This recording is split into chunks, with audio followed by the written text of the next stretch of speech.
আন্তর্জাতিক ফুটবলে বয়স যে শুধুই একটা সংখ্যা মাত্র সেটা আবারও প্রমাণ করলেন 40 বছর বয়সী ক্রিস্টিয়ানো রোনালদো। আইবেরিয়া উপদ্বীপের দুই প্রতিবেশীর পুরনো ও নতুনের দ্বৈরথে 40 বছর বয়সী 5 বারের ব্যালন ডি'র জয়ী ক্রিস্টিয়ানো রোনালদোই করলেন বাজিমাত স্পেনের বিস্ময় কিশোর।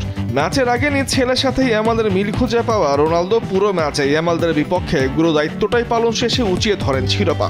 তার নেতৃত্ব, মেন্ডেজের পারফরমেন্স আর দিয়েগো কস্তার বিরচিত গোলকিপিংয়ে ইউরো চ্যাম্পিয়ন স্পেনকে হারিয়ে প্রথম দল হিসেবে একাধিকবারের মতো ইউএফএ নেশনস লিগের শিরোপা ঘরে তুলল পর্তুগাল। জার্মানির মিউনিখে উয়েফা নেশনস লিগের ফাইনালে ম্যাচের শুরুতেই বলের নিয়ন্ত্রণ নেয় স্পেন। মার্টিন জুবিমেন্দি 21 মিনিটে এগিয়ে দিয়েছিলেন আগের বারের চ্যাম্পিয়ন স্পেনকে। অবশ্য ঘুরে দাঁড়াতে সময় নেয়নি পর্তুগালও।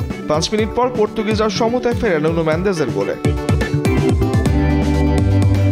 আর প্রথমার্ধের খেলা শেষ হওয়ার ঠিক আগ মুহূর্তে স্পেনকে আবারও এগিয়ে দিয়েছিলেন মিকেল ওয়াইয়ারসাবাল। বিরতি থেকে ফিরে ম্যাচের 61 মিনিটে নুনো মেন্ডেজের ক্রসে আন্তর্জাতিক ক্যারিয়ারে নিজের 138তম গোল করে পর্তুগালকে সমতায় ফেরান ক্রিস্টিয়ানো রোনালদো। এরপর দুই দল চেষ্টা করে নির্ধারিত সময়ে আর কোনো গোল পায়নি। অতিরিক্ত সময়ে জমে থাকা ম্যাচে গোল না হলে টাই ব্রেকারে পা রাখে ম্যাচ। টাই ব্রেকারে পর্তুগাল আর স্পেনের হয়ে প্রথম 3 শটে গোল করেন সবাই।